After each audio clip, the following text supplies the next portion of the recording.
My name's Nikki Clark. I'm Head of Service for Early Help and Clinical Services, which is a Healthy Child programme for 0 to 19 with health visitors and school nursing. We've looked at areas where particular tensions in families arise around parental conflict, and we know from research one of those areas is when you're about to have a new baby, in that family relationships become sometimes more fraught and more challenged. What we found was the health visitor model lent itself really well to being in that position, particularly to help families in that antenatal period. It may be husband and wife couples, same-sex couples, but it also may be grandparents, extended families that sometimes get into family conflict.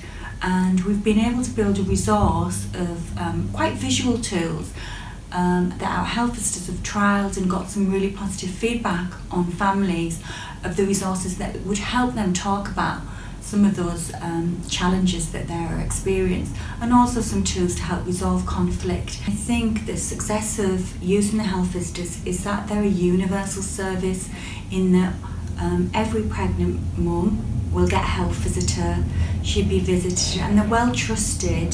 They meet families within the antenatal period, so they're able to build up those relationships.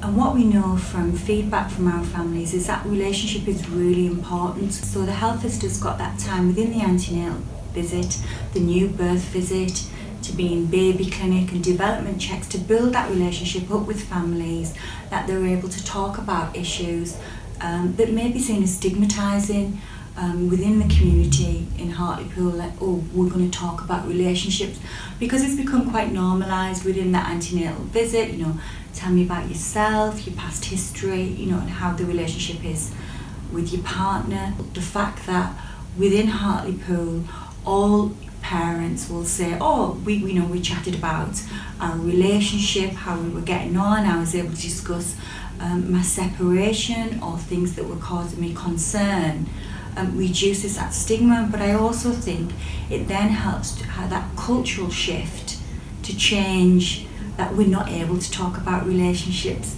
We'll find that families will tell us lots and lots of things. They're quite happy to talk about debt, about housing, about schooling issues, but when it comes down to relationships, that's difficult, and that's where that trust in the relationship with that professional is really important. And I think health visitors have got a long-standing trust relationship in that universal offer.